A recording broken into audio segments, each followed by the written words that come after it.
এবং আল্লাহ সুবহানাহু তাআলা পৃথিবীতে আরও অসংখ্য প্রাণীর মধ্যে পুরুষের সংস্পর্শ ছাড়া সৃষ্টির উদাহরণ রেখে দিয়েছেন।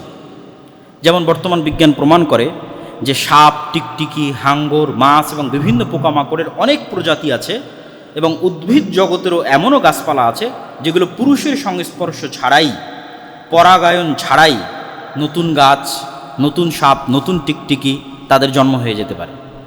এই বিজ্ঞান দ্বারা প্রমাণিত। তো মহান আল্লাহ সুবহানাহু তাআলা ইয়াহইয়া আলাইহিস সালামের জন্মের ঘটনায় যেই বাক্য ব্যবহার করেছেন সেই বাক্যের থেকে একটু পরিবর্তন করে এখানে ব্যবহার করলেন। জাকারিয়া অভিযোগ করল আল্লাহ কেমনে সন্তান হবে? আল্লাহ বললেন আল্লাহ যা ইচ্ছা তাই করতে পারে। আর এখানে বললেন আল্লাহ যা ইচ্ছা তাই সৃষ্টি করতে পারে। কেননা এই সৃষ্টিটা একদম নতুন সৃষ্টি। জাকারিয়ার ক্ষেত্রে তো আইন লঙ্ঘন করা হয়নি, স্বামী স্ত্রীর মাধ্যমেই সন্তানের জন্ম হয়েছে, যতই বার্ধক্য হয়। ফলত এটা সম্পূর্ণ নতুন সৃষ্টি নয়। আল্লাহ ওখানে বলে যে আমি যা ইচ্ছা তাই করতে পারি, এখানে বলে যে আমি সম্পূর্ণ নতুন সৃষ্টি, যেমন আদমকে নতুন সৃষ্টি করেছি সম্পূর্ণ কুন কালেমার মাধ্যমে, হও এই কালেমার মাধ্যমে। ইদা কদা আমরাং ফাইন্নামা ইয়াকুলু লাহু কুন ফায়াকুন। এবার আল্লাহ নিজেই বলে দিচ্ছেন ওই কালেমাটা কি। আল্লাহ যখনই কোনো কিছু করার, সৃষ্টি করার ইচ্ছা পোষণ করেন তখন দুনিয়ার যে নিয়ম, এই নিয়মগুলো আল্লাহর নির্ধারিত নিয়ম। আল্লাহ এই নিয়মগুলো সৃষ্টি করেছে। তো এই নিয়মের বাইরে গিয়ে তো আল্লাহ এগুলোকে প্রথম সৃষ্টি করেছে। এখন নয় আমি বীজ প্রথম বপন করতে তাই বীজ হচ্ছে। প্রথম ধান কিভাবে হয়েছে? কোন বীজ থেকে প্রথম ধান হয়েছে? কোন ডিম থেকে প্রথম মুরগি হয়েছে? ওগুলো সব কোন দিয়ে হয়েছে। তারপরে তো এই নিয়ম আল্লাহ তৈরি করে দিয়েছে যে এর বীজ থেকে এর বীজ, এর বীজ থেকে এর বীজ হতে থাকবে। কিন্তু প্রথম যখন মানুষ হয়েছে কিভাবে হয়েছে? কোন। তো ঠিক তেমন ঈসা আলাইহিস সালাতু ওয়াস সালাম আল্লাহ সুবহানাহু ওয়া তাআলার কুন এই শব্দের ভিত্তিতেই আল্লাহ সুবহানাহু ওয়া তাআলা তাকে সৃষ্টি করেছেন। ইউআল্লিমুহুল কিতাবা ওয়াল হিকমাতা ওয়াত তাওরাত আল ইনজিল। সে শিক্ষা দিবে মানুষকে কিতাব, হিকমত, তাওরাত এবং ইনজিল, তথা সে নবী হবে। এবং সে শুধু নবী নয়, সে রাসূলও হবে। ও রাসূলান ইলা বানি ইসরাঈল, সে বানি ইসরাঈলের জন্য রাসূল হবে। এবং সে মানুষকে ডাক দিয়ে বলবে, হে মানুষ শোনো, আল্লাহ আমাকে কি কি মুজিজা দিয়েছে। ইন্নী আখলুকু লাকুম মিনাত তিনি কাহাইয়াতিত তয়রি। সে একটা মাটির খণ্ড নেবে। এগুলো সব সুসংবাদ ঈসা আলাইহিস সালামের জন্মের আগেই মারিয়ামকে বলা হচ্ছে যে ঈসা এগুলো করবে। সে মানুষকে ডাক দিয়ে বলবে যে এই যে আমি মাটির স্তর হাতে নিলাম এবং এখানে আমি ফু দিব, এই মাটি এখান থেকে পাখি হয়ে আকাশে উড়ে যাবে। ওয়াউবরিউল আকমাহা ওয়াল আবরাস, যে জন্মগত অন্ধ তার চোখে আমি এভাবে বিসমিল্লাহ বলে হাত দিব, বিইজনিল্লাহ, আল্লাহর অনুমতিতে ওর অন্ধত্ব ভালো হয়ে যাবে। যে কুষ্ঠরোগে আক্রান্ত আমি তার শরীরে হাত দিব বিসমিল্লাহ বলে, ভালো হয়ে যাবে। ওয়াউহিল মাউতা বিইজনিল্লাহ, সবচেয়ে আশ্চর্য হচ্ছে আমি একদম মৃত মানুষকেও জীবিত করতে পারবো। ঈসা আলাইহিস সালাম বলবেন এবং তিনি বাস্তবে করেছেন। তো মৃত মানুষকে তিনি বিসমিল্লাহ বলে জীবিত করবেন। ও উনাব্বিউকুম বিমা তাকুলুনা ফি বুয়ুতিকুম ওয়া মা তাদাখিরুন। আর কে আজকে কি খেয়েছে বাড়িতে আর কার বাড়িতে কি আছে সব বলে দিতে পারবেন। এবং এই পয়েন্টেই মূলত ঈসা আলাইহিস সালামের সাথে তার অনুসারীরা ঠাট্টা করত। এই পয়েন্টটাতে যখন মুসা আলাইহিস সালাম এগুলো সব মুজিজা দেখালেন, তো মুজিজা দেখে মানুষের অন্তর নরম হয়ে ঈমান আনার কথা। কিন্তু বানু ইসরাঈলের ক্ষেত্রে যেটা বারবার ঘটেছে, বড় বড় মুজিজা দেখেও তাদের অন্তর নরম হয়। তো ঈসা আলাইহিস সালামের সাথে তারা এটা ঠাট্টা করতো। বারবার বলেন তো আজকে আমি কী খেয়ে এসেছি, বলেন তো আজকে এখনই আমি কী খেয়ে আসলাম, আজকে বলেন দেখি আমার বাড়িতে কী আছে। তো বারবার এই প্রশ্নের মাধ্যমে ঈসা আলাইহিস সালামকে মূলত ঠাট্টা করা হতো। কিন্তু তিনি বলতে পারতেন। কিন্তু এটা বলতে পারাটা তো মূল উদ্দেশ্য নয়। মূল উদ্দেশ্য তোমরা আমাকে নবী হিসেবে মানো এবং আল্লাহর আনুগত্য করো। কিন্তু ওইটার জন্য বারবার এসে বলতে থাকা, এটাই হচ্ছে নবীকে অস্বীকার করার শুরু। ومصدقا لما بين يدي من التوراة وليحل لكم بعض الذي حرم عليكم وجئتكم بآية من ربكم فاتقوا الله وأطيعون। আর আমি নতুন কোনো দাওয়াত নিয়ে আসিনি। মূসা আলাইহিস সালাতু ওয়াস সালাম যে দাওয়াত দিয়ে গেছে তাওরাতের মাধ্যমে, ওইটারই সত্যায়ন করতে এসেছি। একই কথা মুহাম্মদ সাল্লাল্লাহু আলাইহি ওয়াসাল্লাম বলেছে, আমি নতুন কোনো দাওয়াত নিয়ে আসিনি। তোমাদের কাছে ঈসা আলাইহিস সালাম যে দাওয়াত দিয়ে গেছে ইনজিলে, মূসা যে দাওয়াত দিয়ে গেছে তাওরাতে, ওটাই নিয়ে এসেছে। এটা ঈসা আলাইহিস সালাম বলতেছে যে আমি নতুন কোনো দাওয়াত নিয়ে আসিনি, তাওরাতে যেটা আছে ওটাই। ওয়ালিউহিল্লা লাকুম বা'দাল্লাযী হুররিমা আলাইকুম। তবে তোমাদের আমলের কারণে আল্লাহ কিছু কিছু জিনিস তোমাদের উপর হারাম করে দিয়েছিলেন। ওই জিনিসগুলো আসলে হারাম হওয়ার যোগ্য নয় বা আল্লাহর বিধানে হারাম নয়, কিন্তু তোমাদের কারণে স্পেশালি হারাম করা হয়েছে। ওগুলো আমি কিছু কিছু তোমাদের জন্য হালাল করে দিই। যেমন উটের গোস্ত, চর্বি, এগুলো বানু ইসরাঈলের জন্য শাস্তিস্বরূপ হারাম ছিল। ইন্না রাব্বি ওয়া রাব্বুকুম ফা'বুদু হাযা সিরাতুম মুস্তাকিম। এটাও ঈসা আলাইহিস সালামের কথা। আমি আর তোমরা তোমাদের সবার প্রতিপালক আল্লাহ, অতএব ইবাদত হবে আল্লাহর। এটা কেন বলা হচ্ছে? এত এত মুজিজা থাকার পরও ঈসা আলাইহিস সালাম কি ইবাদতের যোগ্য?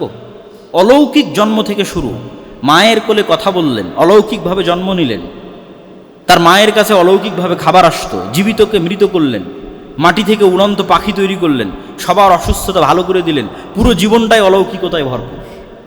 আবার জীবিত অবস্থায় আকাশে উঠে যাবেন। তাই এত অলৌকিকত্বের পরেও কি তিনি ইবাদতের যোগ্য? তখন উনি নিজেই বলছেন, ইন্নাল্লাহ রব্বি ওয়া রব্বুকুম, নিশ্চয় আল্লাহ আমার রব এবং তোমাদের রব, আমি আল্লাহরই বান্দা। অতএব তোমরা আমার নয়, আল্লাহরই ইবাদত করো। হাদা সিরাতুম মুস্তাকিম। আর এটাই হচ্ছে অতীত থেকে, যুগ যুগ থেকে চলে আসা নবীদের দাওয়াত। একটা কথাই, রব্বি ওয়া রব্বুকুম ফা'বুদুল্লাহ, সেটা তোমরা আল্লাহর ইবাদত করো। ফালাম্মা হাসসা ঈসা মিনহুমুল কুফরা ক্বালা মান আনসারি ইলাল্লাহ। এই যে বললাম যে তিনি এতগুলো মোজেজা দেখালেন, তো এই মোজেজা অন্যগুলো তো মোটামুটি মানুষের কাজে লাগে, কিন্তু ওই যে একটা মোজেজা যেটা মানুষ অপব্যবহার করা শুরু করলো, বলেন দেখি এখন কি খেয়ে আসলাম, বলেন দেখি আজকে আমার বাড়িতে কি আছে, এই আচরণে ঈসা আলাইহিস সালাম কষ্ট পেলেন এবং তিনি বুঝতে পারলেন যে মানুষ তার উপর ঈমান আনবে না, বরং কুফরি করবে, তাকে অস্বীকার করবে। তখন তিনি বললেন, একে তো মানুষ তার মাকে অপবাদ দিচ্ছে, ওই একটা অপবাদের বোঝা তো তার ব্রেনে মেন্টালি প্রেশার হিসেবে আছেই, বাকি এত মোজেজা দেখার পরও মানুষ তার উপর ঈমান আনতেছে না। মান আনসারি ইলাল্লাহ, হে আমার জাতি, বলো তোমাদের মধ্যে কে খালেসভাবে আমার সহযোগিতা করবে আল্লাহর সন্তুষ্টির জন্য। আনসারুল্লাহ, আল্লাহর সহযোগী হবে, আল্লাহর সন্তুষ্টির জন্য আমাকে সহযোগিতা করবে কে? ক্বাল আল হাওয়ারিয়ুনা, হাওয়ারিরা বলল, যারা সাদা রঙের অধিকারী। তো শাব্দিক অর্থ হচ্ছে সাদা রঙের অধিকারী। কি সাদা রং? মুফাসসিরিন ইকরাম লিখেছেন তারা সাদা জামা পরতো এই কারণে, কেউ লিখেছেন তারা ধোপা ছিল, কাপড়কে ময়লা থেকে সাদা করতো এই কারণে, কেউ লিখেছেন তাদের অন্তর সাদা ধবধবে ছিল, পরিষ্কার, নিষ্কলুষ হৃদয়, পবিত্র হৃদয়। তো 12 জন হাওয়ারি বলল, নাহনু আনসারুল্লাহ, আমরা আল্লাহর সন্তুষ্টির জন্য আপনার এই দিনের দাওয়াত কবুল করলাম, আপনার উপর ঈমান আনলাম। ওয়াশহাদ বিআন্না মুসলিমুন, যদিও প্রথম ঈমান এনেছে জাকারিয়া আলাইহিস সালাতু ওয়াস সালাম, প্রথম ঈমান এনেছে ইয়াহইয়া আলাইহিস সালাতু ওয়াস সালাম, এবং ইয়াহইয়া এবং ঈসা আলাইহিস সালাতু ওয়াস সালাম তারা একই সাথেই তৎকালীন পৃথিবীতে দাওয়াতি কাজ করতেন, 2-3-4 বছরের ছোট বড়। ইয়াহইয়া আলাইহিস সালাতু ওয়াস সালাম 3-4 বছরের বড়, আর ঈসা আলাইহিস সালাতু ওয়াস সালাম 3-4 বছরের ছোট। ওয়ামাকারু ওয়ামাকারাল্লাহ ওয়াল্লাহু খায়রুল মাকিরিন, ইহুদিরাও ষড়যন্ত্র করলো আর আল্লাহও তাদের বিরুদ্ধে পাল্টা ষড়যন্ত্র করলেন। আর আল্লাহর যদি পাল্টা ষড়যন্ত্র করেন সেটাকে আর কেউ বাধা দিতে পারে না। তো কি হলো? এই আয়াতের ব্যাখ্যা কি, এই ধারাবাহিকতায় আয়াত কেন আসলো? তো ঈসা আলাইহিস সালাতু ওয়াস সালাম এবং হাওয়ারিরা মিলে এবং ইয়াহইয়া আলাইহিস সালাতু ওয়াস সালাম মিলে জেরুজালেম, ফিলিস্তিন এবং সিরিয়ার মাটিতে যে তাওহীদের দাওয়াত দেওয়া শুরু করলেন, আর উনি যে সবসময় মোজেজাগুলো দেখাতেন, ধীরে ধীরে এই 12 জন দিয়ে শুরু, ইয়াহইয়া দিয়ে শুরু, ধীরে ধীরে তার অনুসারীর সংখ্যা বাড়তেই লাগলো। এবং যখন তার অনুসারীর সংখ্যা বাড়তে লাগলো, তখন ভণ্ড ইহুদি ধর্মীয় নেতা যারা ছিল তাদের মুখোশ উন্মোচিত হতে লাগলো। হিংসার বশবর্তী হয়ে ইহুদিরা তো আগে থেকে তার মায়ের নামে মিথ্যা অপবাদ রটাতো, তারা তার সাথেও শত্রুতার সর্বোচ্চ শিখরে পৌঁছে গেল। এবং কোনো কিছুতেই যখন ঈসা আলাইহিস সালামের দাওয়াত থামানো সম্ভব হচ্ছিল না, তখন রোমান শাসকের সহযোগিতা নিয়ে ঈসা আলাইহিস সালামকে এবং ইয়াহইয়া আলাইহিস সালামকে, দুইজনকে হত্যার ষড়যন্ত্র করা হয়। এবং ইতিহাস বলে যে 3 জনকেই, মানে ইহুদি খ্রিস্টানদের দাবি অনুযায়ী 3 জনকেই হত্যা করা হয়েছে। জাকারিয়াকেও হত্যা করা হয়েছে, ইয়াহইয়াকেও হত্যা করা হয়েছে, ঈসা আলাইহিস সালামকে হত্যা করা হয়েছে। ইসলাম এসে বলল যে ঈসা আলাইহিস সালাম নিহত হননি, 500 বছর পরে এসে বলল ঈসা আলাইহিস সালামকে আল্লাহ উঠিয়ে নিয়েছে। কিন্তু জাকারিয়া এবং ইয়াহইয়া আলাইহিস সালামের বিষয়ে ইতিহাসে মোটামুটি প্রসিদ্ধ যে তাদেরকে ইহুদিরা সাকসেসফুলি হত্যা করেছে। এবং 2 জনেরই হত্যার জন্য ভিন্ন ভিন্ন ঘটনা প্রচলিত আছে, সত্য মিথ্যা আল্লাহ ভালো জানে। জাকারিয়া আলাইহিস সালামের জন্য প্রচলিত আছে তিনি একটা গাছের মধ্যে আশ্রয় নিয়েছিলেন, পুরো গাছ করাত দিয়ে কেটে ফেলা হয়েছিল এবং তিনিও সেখানে নিহত হয়েছিলেন। আর ইয়াহইয়া আলাইহিস সালামের ক্ষেত্রে প্রসিদ্ধ আছে যে তৎকালীন বাদশাহ এক অবৈধ সম্পর্কে লিপ্ত ছিল, যেটা তাওরাত অনুযায়ী, ইনজিল অনুযায়ী হারাম। তো বাদশাহ চাচ্ছিল যে তার এই কাজকে ধর্মীয় নেতারা বৈধতা দিক।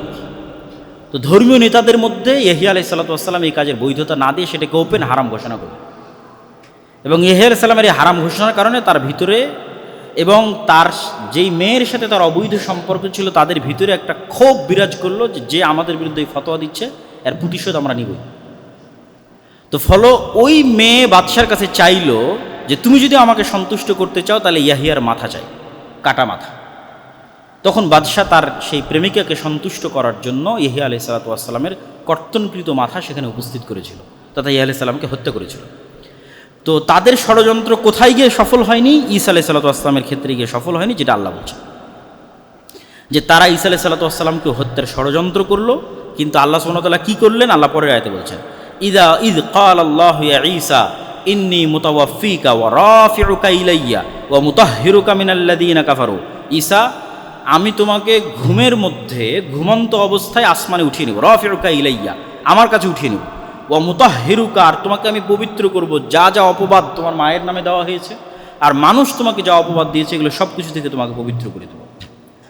ওয়া জাইলুল লাযীনা ইত্তাবাউকা ফাওকা আল্লাযীনা কাফারু ইলা ইয়াউমিল কিয়ামা, আর যারা সত্যিকারভাবে তোমার যে দাওয়াত, তাওহীদের দাওয়াত, এই সত্যিকারভাবে যারা এই দাওয়াতের অনুসরণ করবে, তুমি যে আল্লাহর সন্তান নও বরং আল্লাহর বান্দা এবং আল্লাহর নবী, এটাকে স্বীকার করবে, এবং তোমার মা যে পবিত্র এটাকে স্বীকার করবে, তাদেরকে আমি পৃথিবীতে বিজয়ী রাখবো।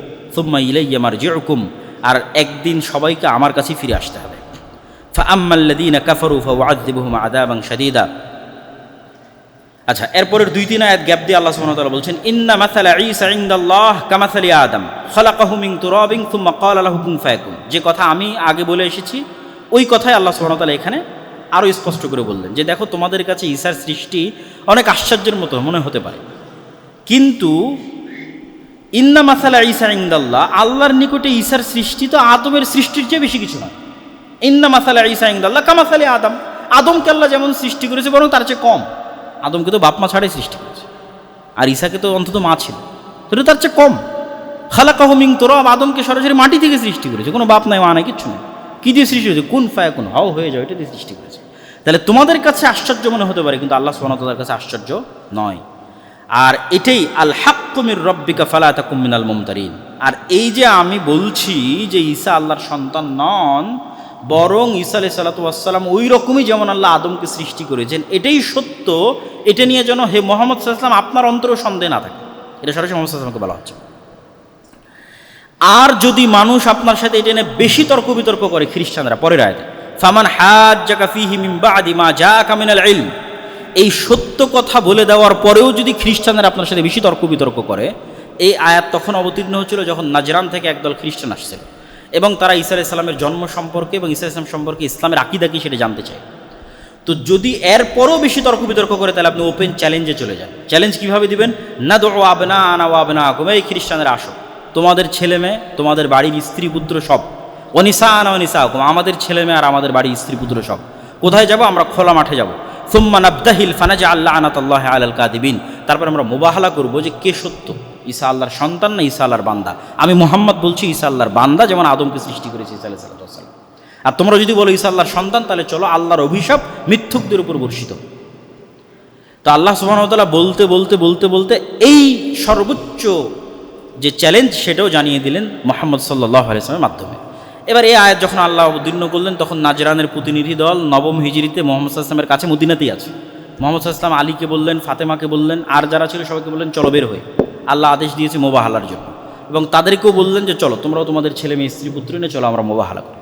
তখন নাজরানের খ্রিস্টানরা পরস্পর পরামর্শ করলো যে পৃথিবীতে যদি সত্য নবীর বিরুদ্ধে দাঁড়ানো হয় এবং সত্য নবীর দোয়া অভিশাপ হিসেবে যদি ফিরে আসে, তাহলে ওই জাতির ধ্বংস ছাড়ার কোনো রাস্তা নেই।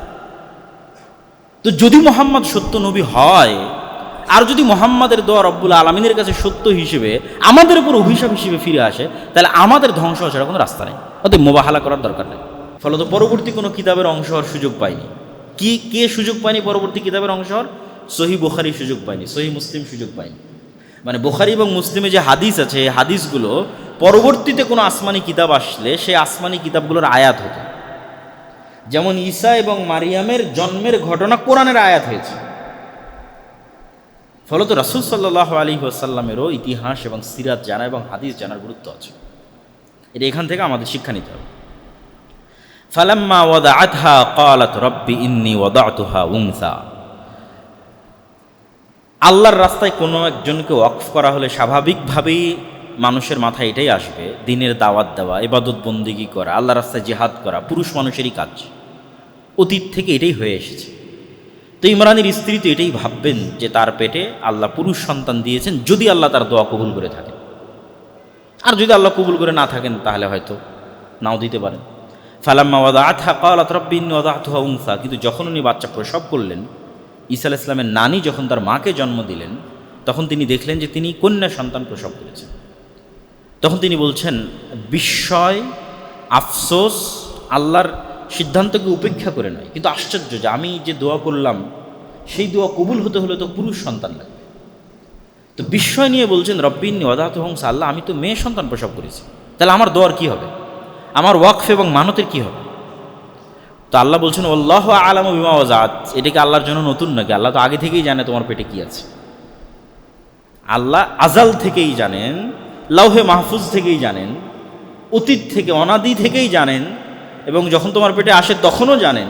এটা আল্লাহর জন্য আশ্চর্য না। আল্লাহু আ'লামু, আল্লাহ খুব ভালো জানে তোমার পেটে কি আছে এবং তুমি কি সন্তান প্রসব করছো। তবে ওয়ালাইসা যাকারু কাল উনসা,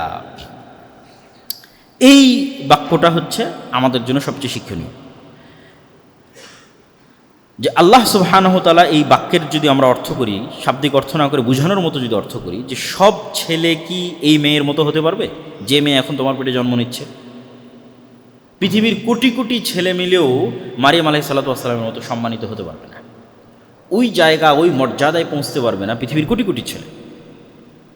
তাহলে পৃথিবীর সব ছেলে মিলে কি এই মেয়ের মতো হতে পারবে?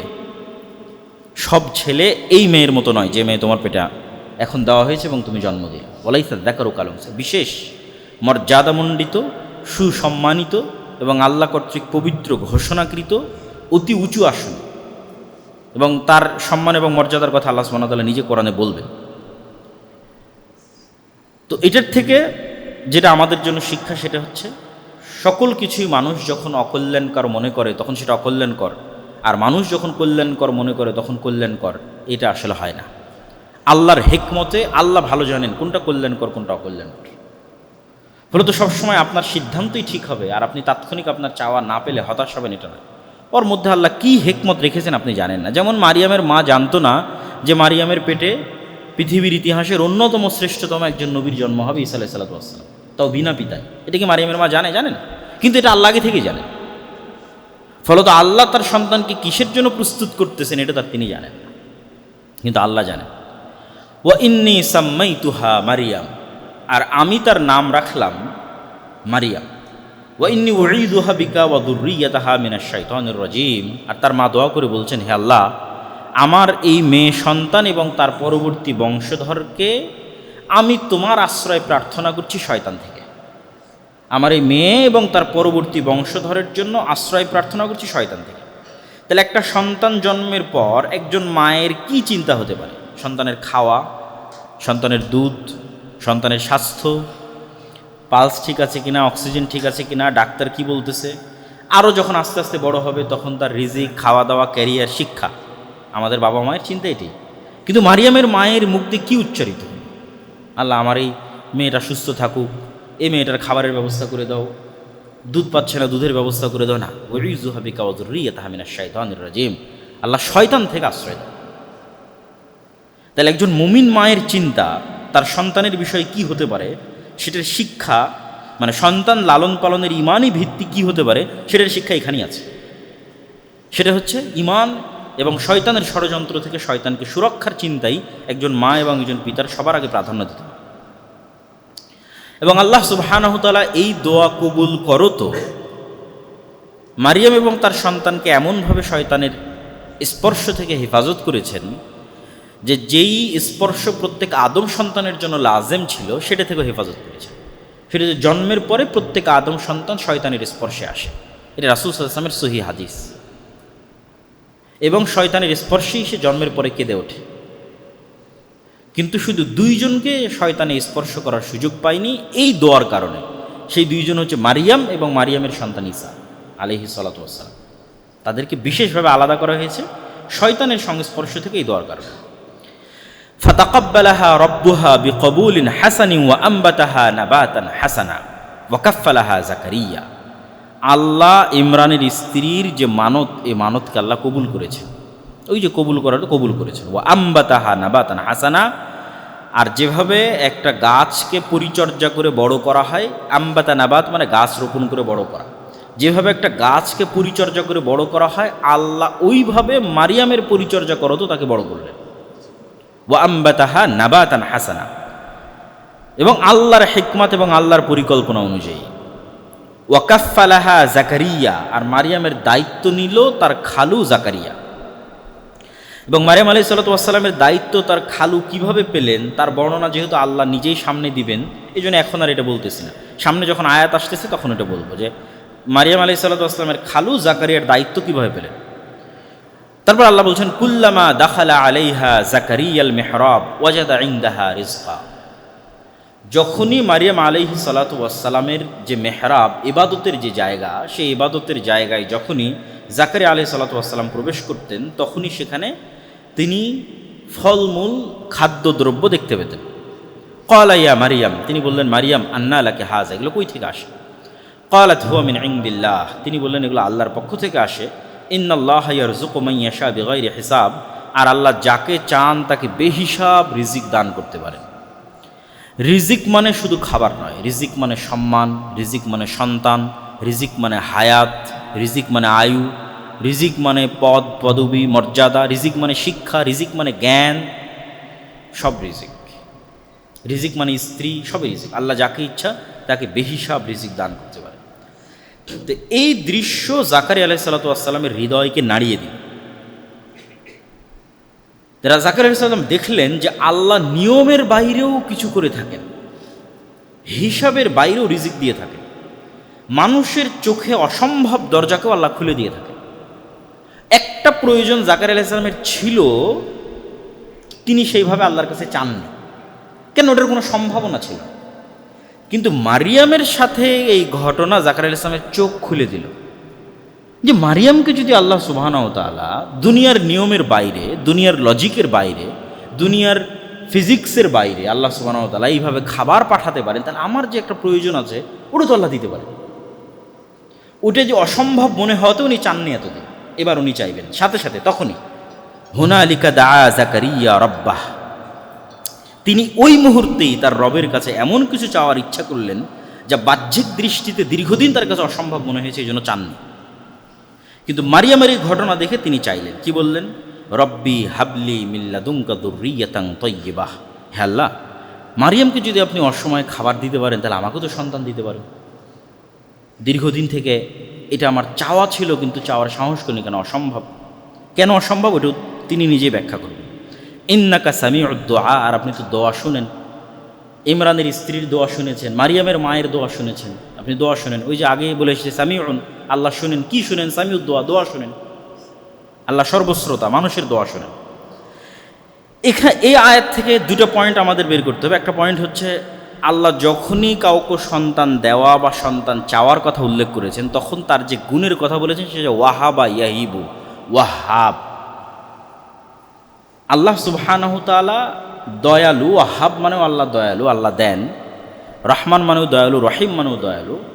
কিন্তু ওয়াহাবের যেটা দেওয়া সেটা হচ্ছে না চাইতেই, অথবা বিনিময় ছাড়াই, অথবা অসম্ভব কিছু, অথবা সে হকদার নয়, অথবা সে যোগ্য নয়, তারপরেও আল্লাহ সুবহানাহু ওয়া তাআলা নিজের দয়ায় দিয়ে দেন, এটাকে বলে ওয়াহাব।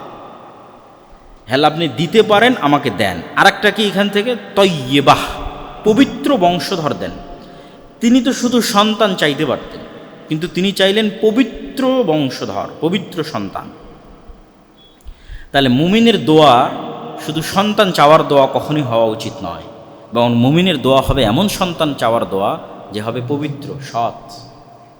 যেমনটা জাকারিয়া আলাইহিস সালাতু ওয়াস সালাম দোয়া চাচ্ছেন, তিনি শুধু সন্তান চাচ্ছেন না, বলছেন পবিত্র সন্তান, পবিত্র বংশধর। ফানাদাতহুল মালাইকাতু ওয়া হুয়া কায়িমুন ইউসাল্লি ফিল মিহরাব।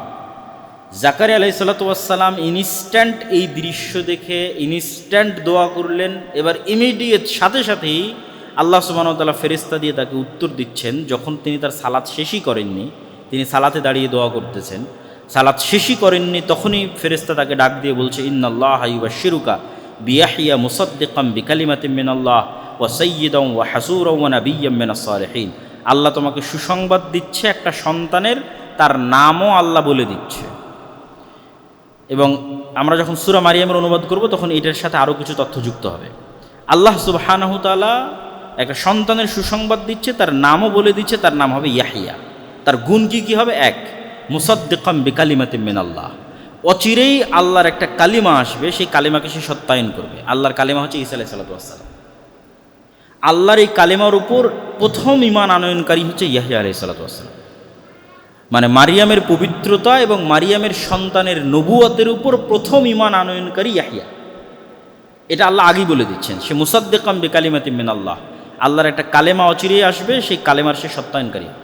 ওয়া সাইয়্যিদান, সে নেতা হবে। ওয়া হাসুরান, হাসুর মানে ধৈর্যশীল, ধৈর্যের সর্বোচ্চ চূড়ায় পৌঁছলে হাসুর বলা হয়। ধৈর্যের সর্বোচ্চ চূড়া কি হতে পারে, সেটা হচ্ছে হাসুর। এবং এত সর্বোচ্চ ধৈর্য যে বিভিন্ন ইতিহাস গ্রন্থে, তাফসির গ্রন্থে, বাইবেল, তাওরাত, বিভিন্ন সব জায়গায় বর্ণিত হয়েছে যে ইয়াহইয়া আলাইহিস সালাতু ওয়াস সালামের সর্বোচ্চ ধৈর্য ধারণের স্তরে তিনি যেটা পৌঁছেছিলেন, তার একটা স্তর হচ্ছে মানুষের যৌন কামনার উপর ধৈর্য ধারণ।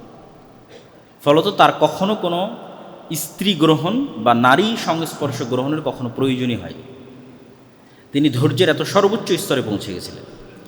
ওয়া নাবিয়্যাম মিনাস সালিহিন, তিনি সর্বোচ্চ স্তরের ধৈর্য ধারণকারী হবেন, নবী হবেন, সৎ কর্মশীল বান্দাদের অন্তর্ভুক্ত হবেন। এতগুলো গুণ আল্লাহ সুবহানাহু ওয়া তাআলা ইয়াহিয়ার জন্য বললেন। কোন ইয়াহিয়া? যে জাকারিয়া এখন মারিয়ামের খালু, যিনি এখন তার সন্তানের জন্য দোয়া করছেন, তার যে সন্তান হবে তার গুণ বলছেন। তা আল্লাহ সুবহানাহু ওয়া তাআলার এই ভবিষ্যৎবাণী শোনার পর জাকারিয়া আলাইহিস সালাতু ওয়াস সালাম বিশ্বাস করতেন যে আল্লাহ তাকে চাইলে সন্তান দিতে পারে, কিন্তু সত্যি সত্যি আল্লাহ তাকে সন্তান দিয়ে দিবেন এত বড় আশা উনি করেননি। আর এত দ্রুত আল্লাহ তার দোয়া কবুল করবেন, এটা যেন মেঘ না চাইতে বৃষ্টির মতো। তাই তিনি আনন্দের আতিশয্যে বিস্ময়ে আল্লাহকে বলছেন, রব্বি আন্না ইয়াকুনু লি গোলাম, অস্বীকার করে নয়, বিস্ময় যে আল্লাহ আমার কেমনে সন্তান হতে পারে। অকাদ বালাগানিয়াল কিবার, আমি তো বৃদ্ধ হয়ে গেছি। ওয়ামরাআতি আকির, আমার স্ত্রী বন্ধা। সন্তান হওয়ার কোনো দুনিয়াবি লজিক নাই। পৃথিবীতে সন্তান প্রজননের যে নিয়ম, সেই নিয়মের মধ্যে আমার এবং আমার স্ত্রীর সাধ্য নাই। ক্বালা কাযালিকা আল্লাহু ইয়াফআলু মা ইয়াশা, আল্লাহ বললেন যে আল্লাহ এভাবেই যা ইচ্ছা তাই সৃষ্টি করতে পারেন। পৃথিবীতে সন্তান প্রজননের নিয়মও আল্লাহর সৃষ্টি। আর এই সন্তান প্রজননের নিয়মের বাইরেই আল্লাহ সবার আগে আদমকে সৃষ্টি করেছে। আর এই সন্তান প্রজননের নিয়মের বাইরেই আল্লাহ আদমের স্ত্রী হাওয়াকে সৃষ্টি করেছে। তাহলে আল্লাহর জন্য নিয়ম নয়, কেন নিয়ম তো আল্লাহই তৈরি করেছে। ওয়া কাযালিকা আল্লাহু ইয়াফআলু মা ইয়াশা।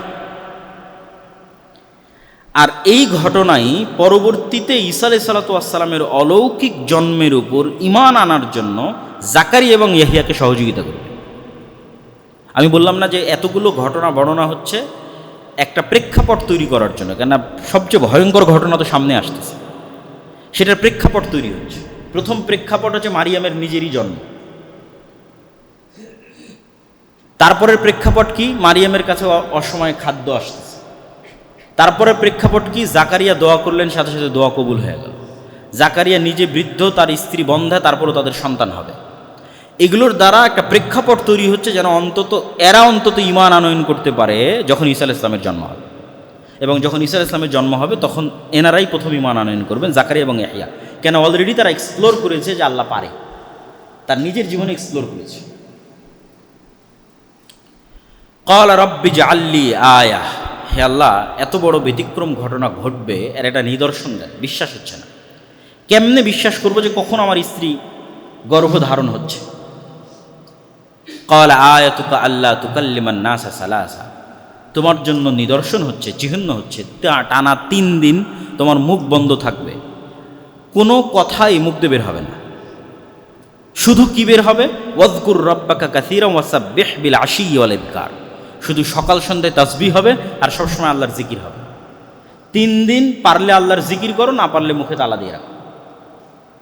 মুখে তালা থাকবে, মানুষের সাথে কোনো কথা হবে না, যদি মানুষের সাথে খুব জরুরি প্রয়োজন হয় ইশারায়, কিন্তু মুখ খোলা যাবে না।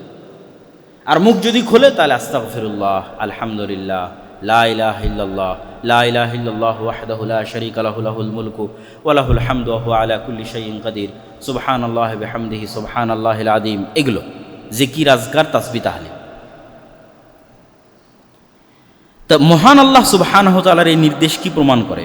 যে 3 দিন তিনি মানুষের সাথে যাবতীয় কথা বন্ধ রাখা, মাত্রাতিরিক্ত জিকির এবং সকাল সন্ধ্যা তাসবিহ পাঠের বরকতেই মহান আল্লাহ অসম্ভবকে সম্ভব করে দিবেন। আল্লাহু আকবার।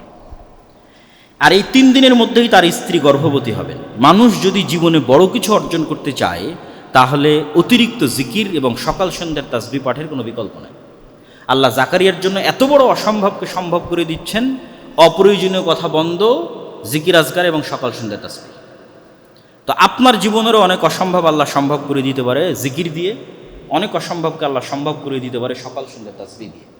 এর চেয়ে শক্তিশালী এবং এর চেয়ে পাওয়ারফুল অন্তত বর্তমান পৃথিবীতে কিছু নাই সকাল সন্ধ্যার জিকিরের চাইতে। আর সর্বশ্রেষ্ঠ জিকির পবিত্র কোরআন।